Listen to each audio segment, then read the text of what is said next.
Come in. Welcome. I'm E.G. Marshall. This week starts the second year of Mystery Theater, and it will be a week to remember. A week devoted to the world's master of mystery, horror, and the bizarre, Edgar Allan Poe.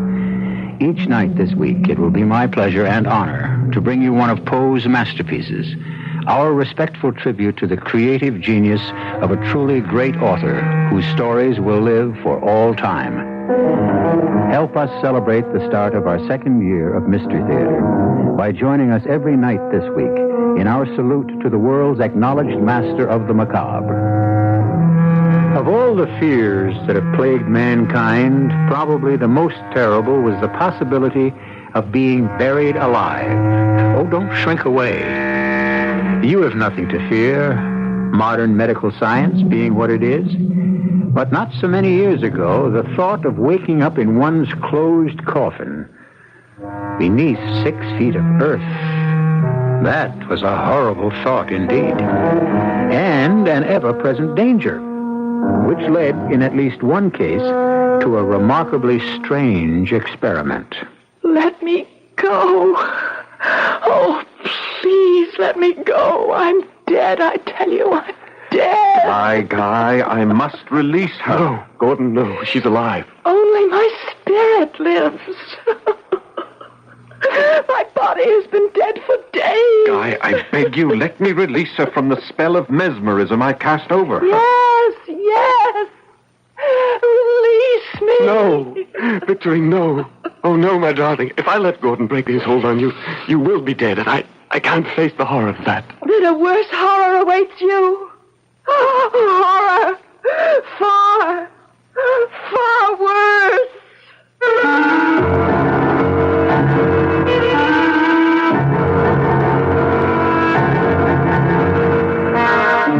Our mystery drama, The Premature Burial, was adapted from the Edgar Allan Poe classic, especially for the Mystery Theater, by George Lothar, and stars Keir DeLay. It is sponsored in part by Buick Motor Division and Sign-Off, the sinus medicines. I'll be back shortly with Act One.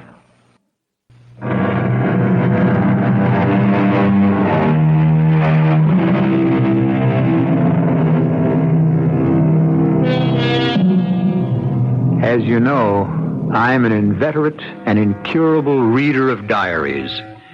The Paston Letters, John Evelyn, Pepys, Boswell, young Pastor Kilvert. I've read them all, and many more besides.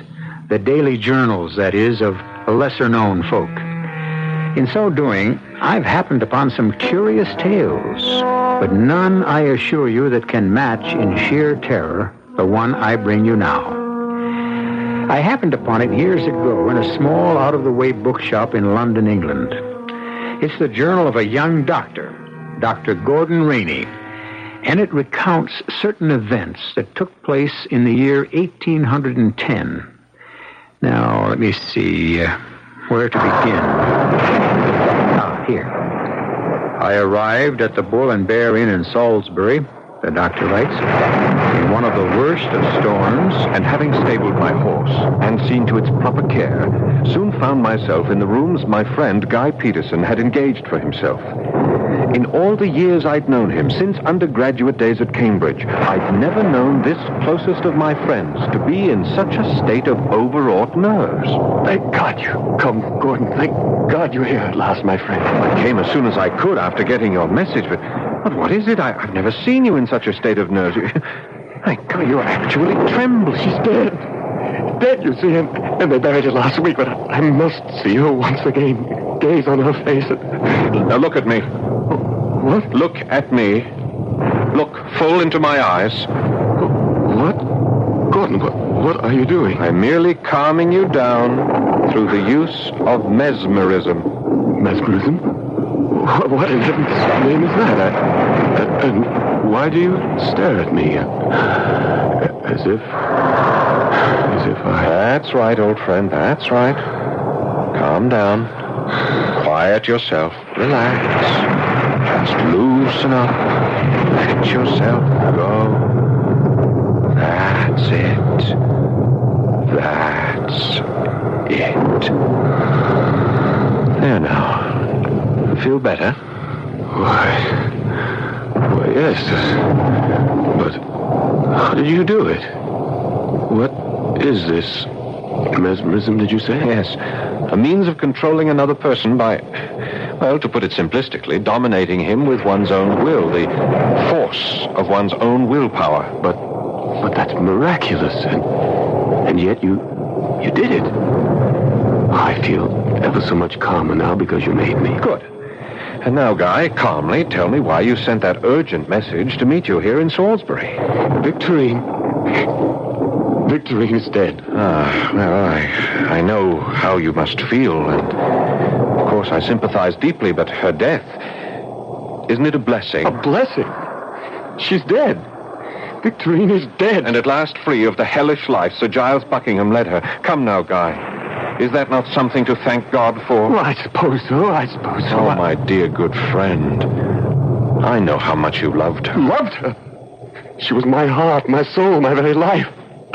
A life that's ended for me when her family forced her to marry Sir Giles. We've talked of it again and again, but now that she is dead, perhaps you can try to take up your life again. I must see her, Gordon.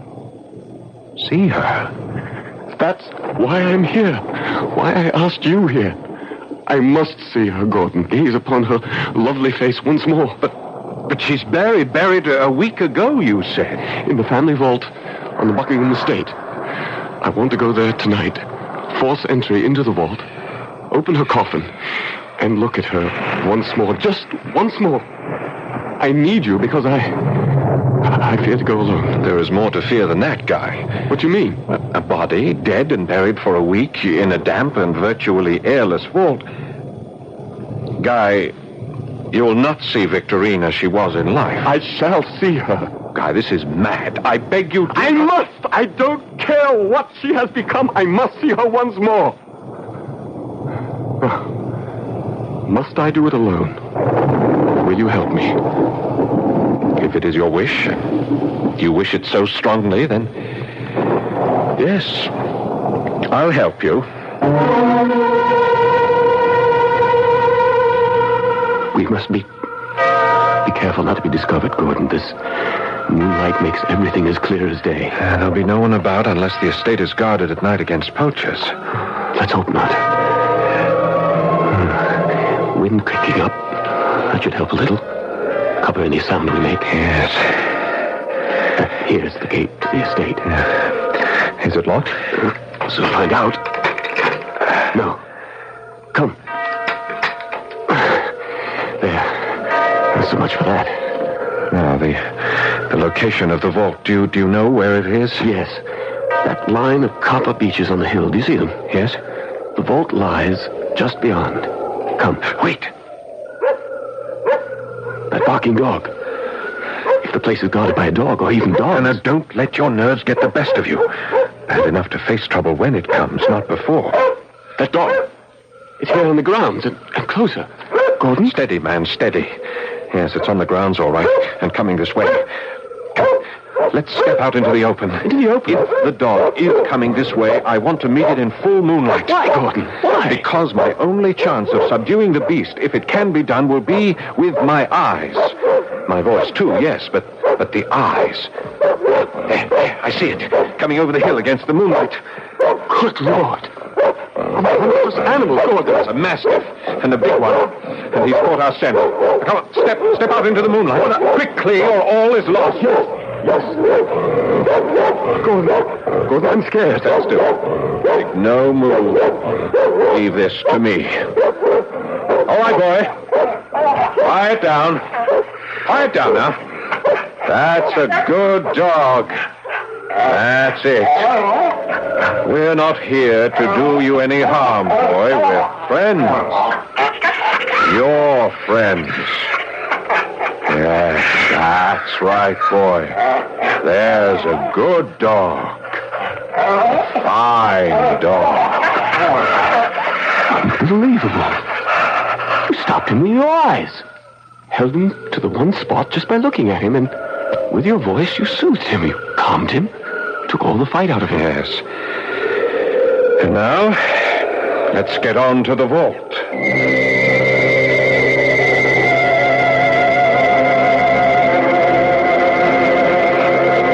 Here we are. The vault. Locked? Afraid so. I'll have to use the pry bar I brought. Well, be as quiet as you can. Yes. There. Gate's open. We can go in. Light the lantern, Gordon. Guy, once more, I urge you not to go through with this. I must. You know I must. Now listen to me. Light the lantern. I'm lighting the lantern, but listen to me. You remember Victorine as she was, the lovely, innocent, gentle girl who was forced to marry Sir Giles 7 years ago. The torments he put her through, the daily torture of living with such a beast, these alone would have changed her face. But she's dead as well, and buried here a whole week. Guy, I beg you once again, remember her as she was, not as she must now be. Shine the lantern about. Very well. Oh, dear heaven, there are at least a dozen coffins piled one on another. How can we tell which is Victorine's? Hers would be one of the topmost. Yes, and the velvet covering would be the newest. The brass studs still bright. Ah, that one up there, I think. Let's get it down and see. Just let me put the lantern over there. So, now then, I'll take the head of the coffin, you the other end. Can you reach it? Just. All right, pull then. Now, pull it to the edge. And when we get it to the edge, we can put our hands under it and let it down very gently. Yes. Gordon. I heard it. What was it? It can't be what I thought. A voice. And it comes from inside the coffin. Oh, dear. And above it, this is Victorine's. Gordon. She's alive. Alive. Let's put it on the ground. On the ground. Easy now. Easy. The pry bar now. Pry off the lid. Yes. Well, hurry, man. My nerves. Hands trembling, no strings. Give it to me. Now then. Hurry. Hurry. I'm working as fast as I can. There. The lantern. Quickly, the lantern. Yes. Shine it into the coffin. There. Oh, look. Victorine alive. Alive. Guy, it's you. Oh, God, thank you. The horrors I've been through. All right, gently now, my dear, gently. Gordon. Yes, my dear. Come on, Guy, lend a hand. Help me lift her out. Oh, I can't believe it. He's alive. Oh, my dearest, it must have been horrible for you. I don't want to think about it. I can't tell you. To wake up, at first not knowing where you are, and everything black, pitch black, suffocating, scarce enough air to breathe. Best not to think about it. And then you move, and you feel the sides of the coffin narrow, so narrow, and you reach up and you touch the lid, but the lid's only an inch or two from your face, and then suddenly, you know. Oh, heaven help me, you know. You scream with the terror of it. You scream and scream. Stop it at once. Yes, Gordon. You're alive, and that's all that matters. Yes. And thanks to what I called a mad impulse, you're safe. Oh, yes. Oh, my darling Guy, my dearest. Sweetheart. Listen to me, you two. Listen, we face a problem. What problem? Well, how are you going to take her back to Sir Giles? How explain all this? Sir Giles will have us arrested for breaking and entering. She's not going back to Sir Giles. She's coming with me, away from this hellish place. Oh, my darling. You can't do that. She is his wife. I'll die before I let Sir Giles get his hand on that. A promise you may very well keep, my dear sir. What? It's Giles. How did you... The barking of my dog aroused me. I, in turn, roused my keepers, who are out and about scouring the woods. As it happens, I came this way, saw the light of your lantern flickering in the vault, and prepared to surprise what I thought to be grave robbers. Well, as it happens, I am the one surprised. Indeed, I'm shocked. I scarcely expected to find Victorine alive. Yes, she's alive. And from here on, Sir Giles will live, I pray, a far happier life with me than ever she did with you. Move aside, sir. I think not. If you're going anywhere, my friend, you and your accomplice, it's to jail. As for my wife, since she is returned to life, she will also return to me. Oh, no! You don't move, sir, I warn you. But if you do, it will give me extreme pleasure to blow your head off with this gun. Extreme pleasure. I confess that at this point in Dr. Gordon Rainey's journal, I thought the tale over and done with. I was wrong, for really, it was only the beginning. I'll return shortly with Act 2.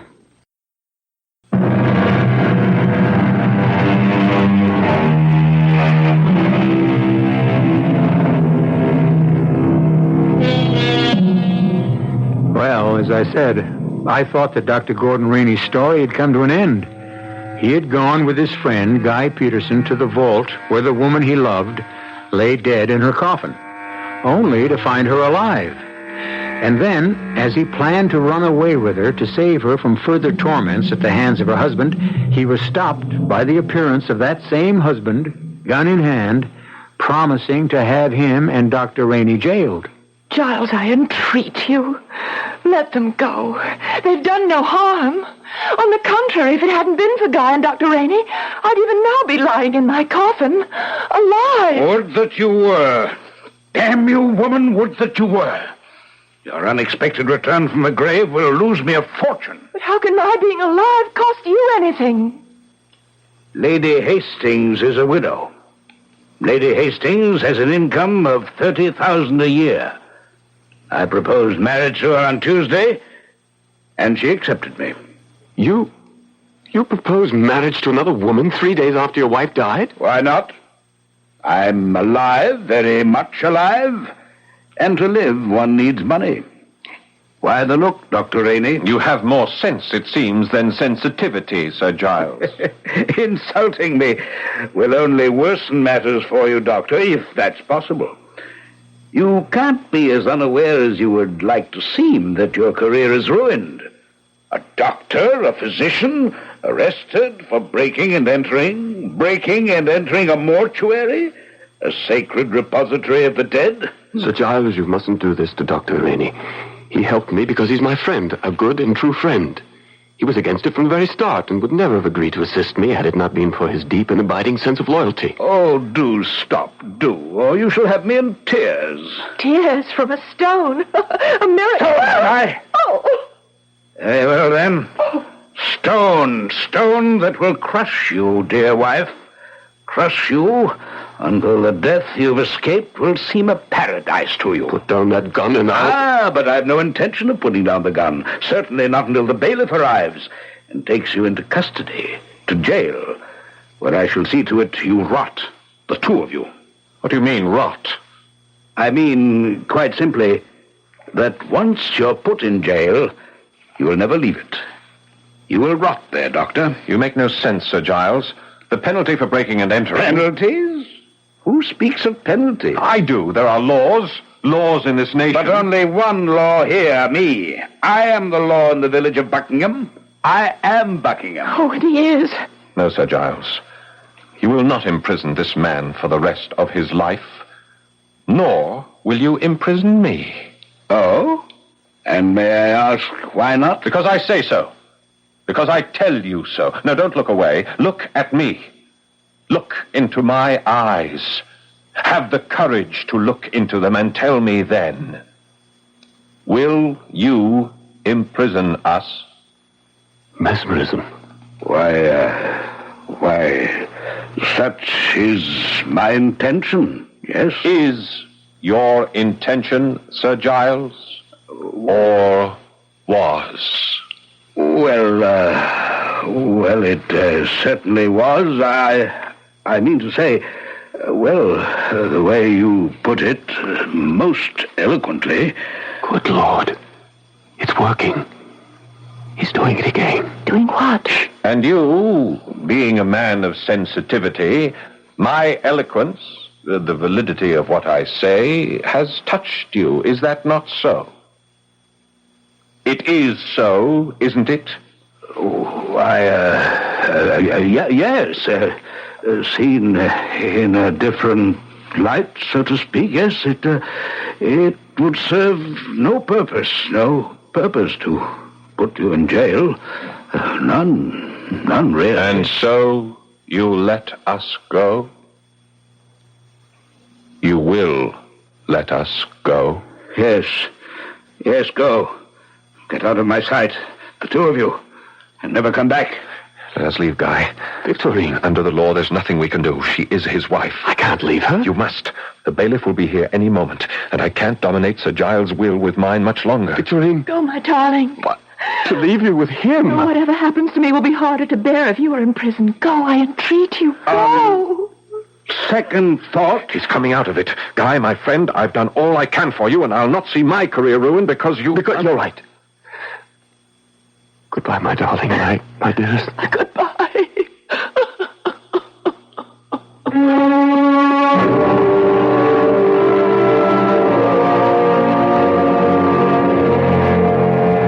Mesmerize me, Gordon.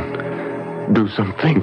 Do anything to relieve me of this torment. You must control yourself.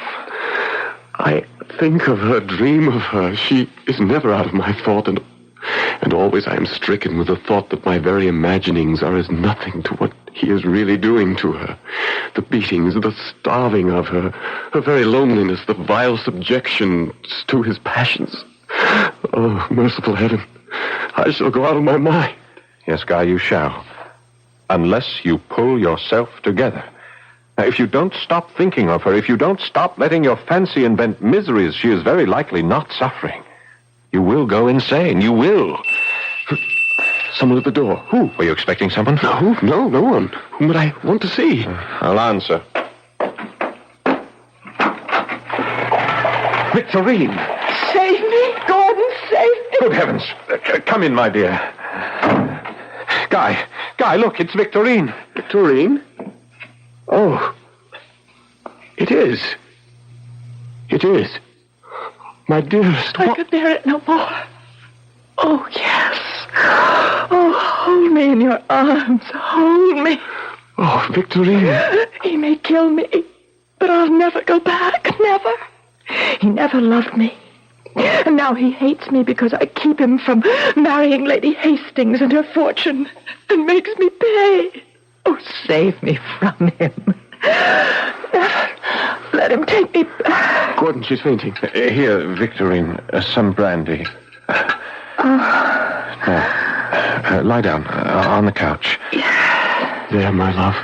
Lie back. Relax. Let me take over, Guy. Go and bar the door, and bar it solidly. He must know she has fled, and to where she has fled, and he cannot risk her out of his sight because... Because what? Damn it, what? Say it! No, let me say it for him. Because once again I am near death. No! Yes. Unless I can find rest. Unless I can feel myself safe from him. I shall die. You will not? I want to die. Now stop talking, man. For once, act. Now bar that door. Yes. Too late. No, I threw the bolt. Not enough. Open up, I say, or I'll have the door broken down. Gordon, what shall I do? Unless you want a smashed door with nothing gained. Open it. Open, you hear? Open! He'll take her back to Buckingham. Yes, he will. She's his wife. There's nothing you can do. Now, damn you all. At it again, are you? Stealing my wife? Taking what belongs to me? You men, take her. No. Over my dead body. Take her. No. Enough. Enough. Stand back or I'll brain you with this candlestick. All right, then. Now, you'll be next, my friend. If you don't... Very well. Move back. You're quite a hand with a candlestick, Dr. Rainey. Yes. You've laid my man out. I Trust you know what this means for you. Perhaps you should consider what it means for you, Sir Giles. Me, sir? Yes, you're not in Buckingham now. You're in London. Seeking a wife who's run from her husband to a lover. No, sir. A woman who has come to her doctor. What? What do you say? Your wife is dangerously ill. You have only to use your eyes to see that. I, being her friend, I am sure she sought me at my residence, and, not finding me there, came here. Adroit? Most adroit, Dr. Rainey. May I ask, then, if you've prescribed for her illness? Not as yet, Sir Giles. But you will. Yes. Not good enough, Dr. Rainey. As her husband, or lawful husband, I intend to take her back with me to Buckingham. Victorine, my darling, come with me. No. Oh, really, now? You've no choice. No. Take your hands off her. No. Guy, you have no recourse. In the eyes of the law, she is his wife. He wants her, and you cannot keep her from him. Sensibly said, Doctor. Here, dear wife, good wife, faithful and loyal wife, take my hand and let me help you from off that couch. Take my hand. Vile. You are vile. Filthy. Foul. I shall never touch you again. I'd rather burn off my hands than touch you, you evil man. I'll die rather than go back with you. Die. Damn you, come. No. No. No. Gordon. She is dead. Oh, no. Are you sure, Doctor? She was pronounced dead once before, you know. There is no pulse. I can detect no vital signs. To all intents and purposes, she is dead. You modern-day doctors, always escaping in words and phrases, to all intents and purposes, which is to say, you're not sure. Who is sure of anything, Sir Giles? However, considering what has gone before, we will keep her here under observation for a few days. You'll do nothing of the sort. You men, pick her up and bear her to my carriage. No! Wait, what are you doing? Possessing myself of my property, sir, whether it be alive or dead. But you can't do this. You Take can't her do... to my carriage. Gordon! There is nothing either of us can do. And Guy, she is dead. I'm virtually sure of that. What if she is not? Don't trouble yourself. Your own friend, the man you trust, Dr. Gordon Rainey, has pronounced her dead. All I intend to do is see that she is properly buried. This time, to stay properly buried. Is she dead? You must understand, in those days, more than half a century ago, one was never sure. I'll return shortly for Act 3.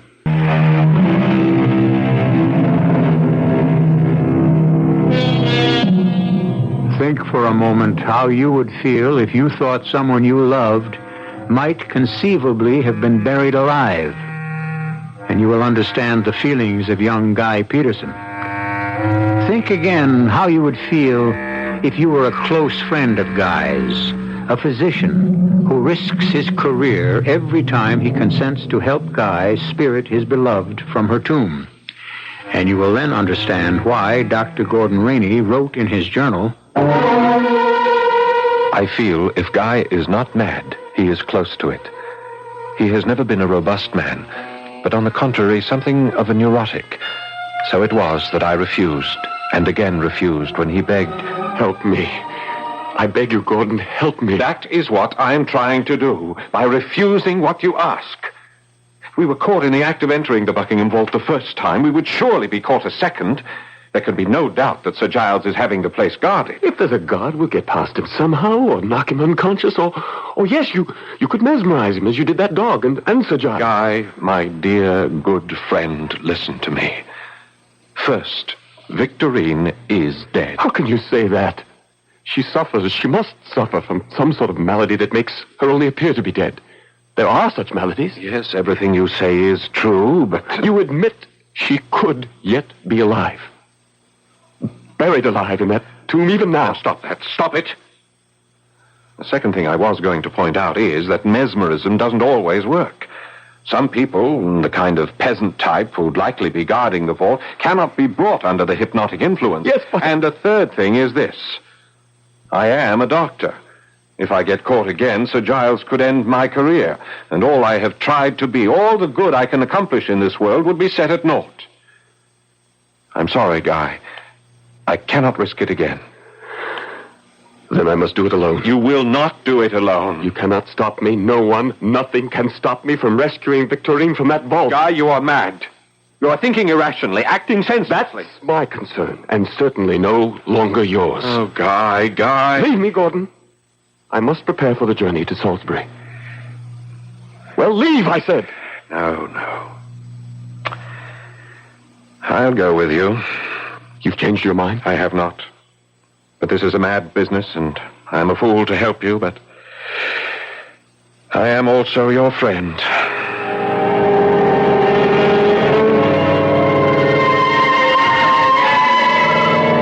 Gordon? Yes. The vault is guarded. Yes. I see the man. A big brute he is. Do you think you can mesmerize him? Bring him under, what did you call it? Hypnotic influence? I doubt it. He's the type I told you about. All muscle and little brain. And it's a dark night to make things worse. You wouldn't be able to see my eyes clearly. Do you dare try? Well, I have no choice. But keep this in mind, Guy. Yes? If I fail, as I most certainly shall, run for it. Do you understand? Don't try to fight him. Run. Yes, whatever you say. All right, now then.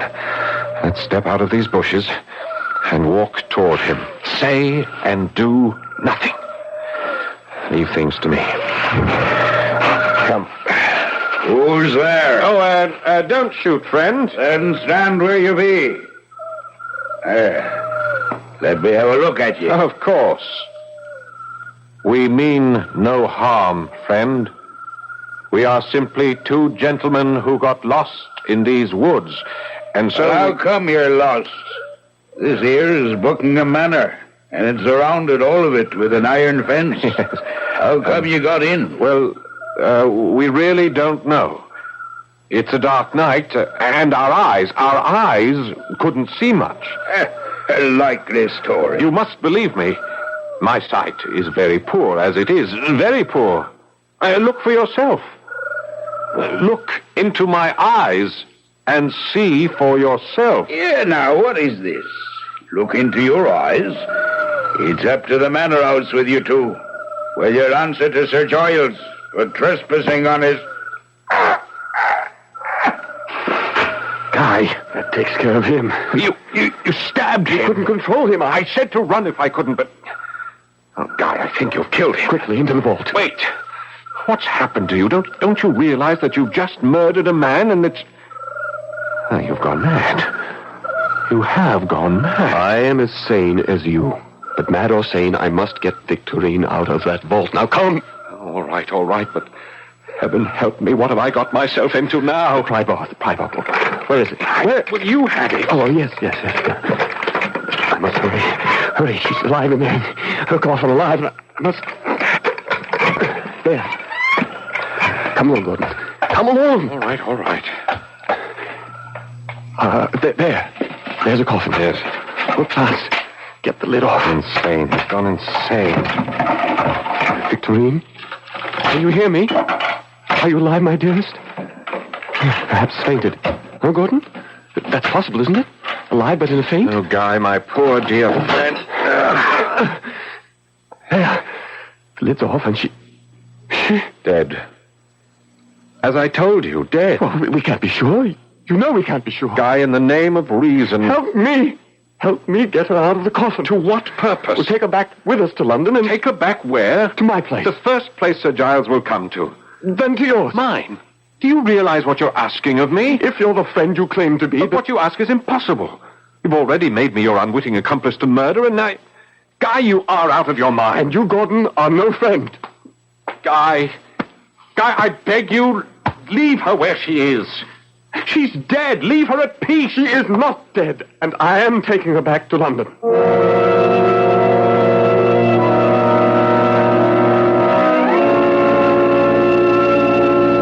If whoever may read these pages of my journal thinks me a fool, I could not agree more. But Guy was my closest friend, and what's more, was clearly deranged by the love he bore Victorine, and his horror of letting her be buried alive. So we took her body to my rooms in London. 3 days she lay on the couch in my sitting room, Guy never leaving her side night or day. But on the 3rd day I knew something must be done to end this madness of his. Look at her. There's no sign, not one, of decomposition. Yes, because it is the middle of winter and we've kept the windows open and no fire in the fireplace. This sitting room of mine is a virtual ice house. No, I know. Now listen to me. What you persist in doing is not only lunacy, it is sacrilege. The dead deserve decent burial. If you love Victorine, as you say you do, let us bury her, Guy. Bury her tonight. Where? Then you will. Yes.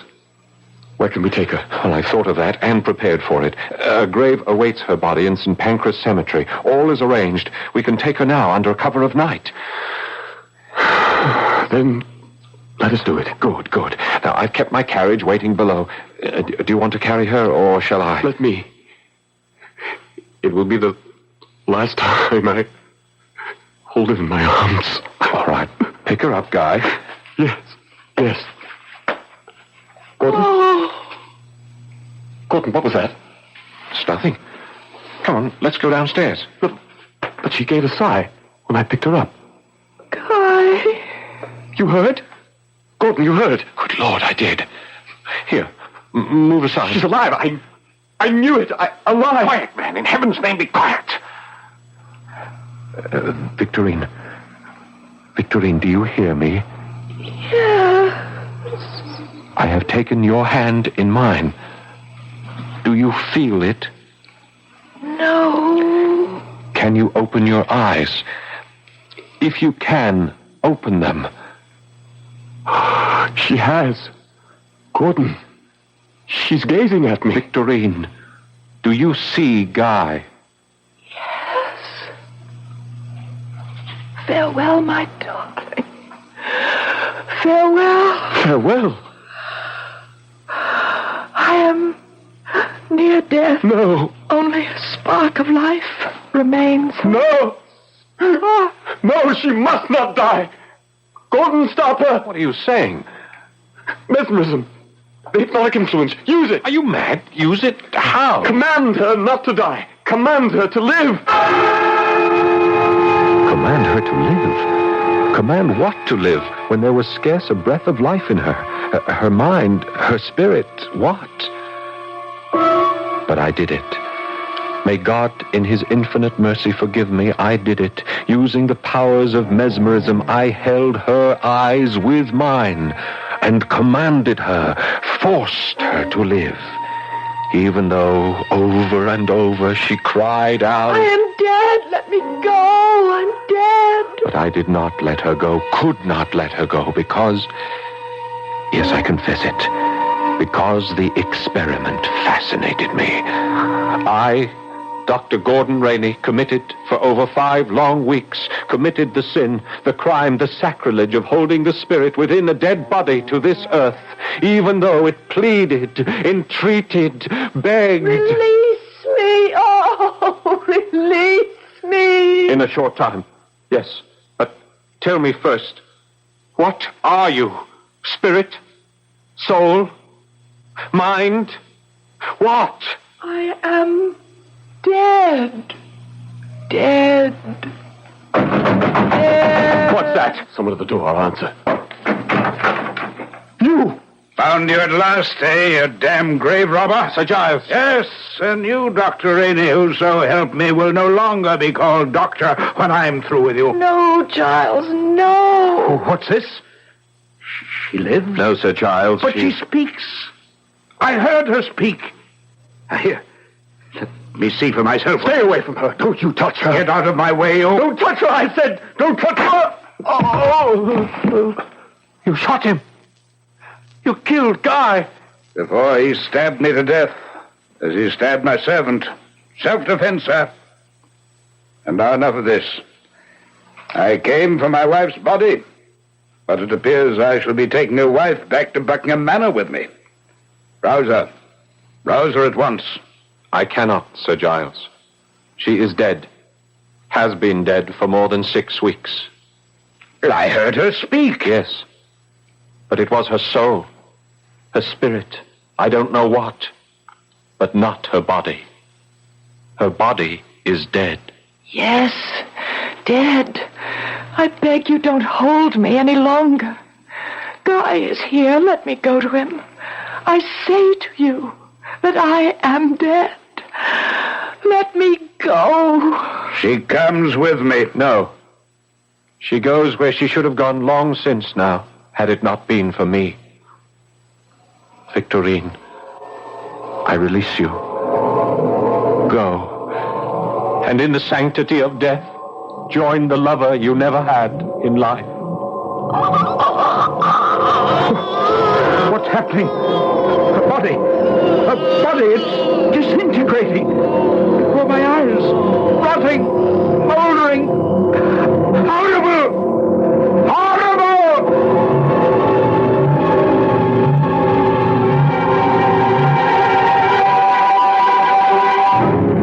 Horrible indeed it was.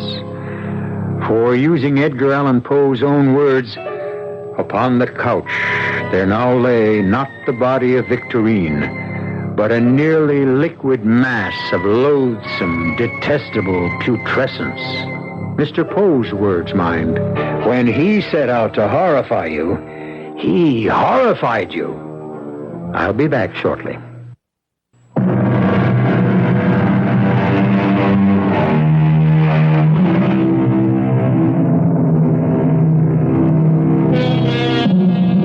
The Premature Burial is only one of a number of stories by the master Edgar Allan Poe I've had the pleasure of bringing you. We now owe, and generations to come will owe, so much to his imagination, his vibrant fancy, that it might be nice to think of him now and then. Let his name pass through your thoughts as it does through mine, and to wish him well, wherever he may be. Our cast included Keir Delay, Paul Hecht, Guy Sorrell, and Marion Seldes. The entire production was under the direction of Hyman Brown. And now, a preview of our next tale. What is her condition? Well, it's not fatal, thank God. Not even very serious. Badly bruised, cut over her right eye, but she's going to be all right. The monster failed to make good his threat to kill her. We may indeed thank God for that. Yes. Well, at least we know more than we did before, Monsieur Dupin. We know that the murderer is a big man, a huge man of unbelievable strength, and that he has black hair. We know a great deal more than that, Pierre. We do? Well, I do, and so do you. Only, as I've said before, you don't know you know. Oh, Monsieur. Monsieur, I do not have your brilliant brain. Well, it doesn't matter. All that matters is that you can solve this awful mystery, that you can save Yvette. The murderer failed this time, but he'll try again. Radio Mystery Theater was sponsored in part by Sign-Off, the Sinus Medicines, and Buick Motor Division. This is E.G. Marshall inviting you to return to our Mystery Theater for another adventure in the macabre. Until next time, pleasant dreams.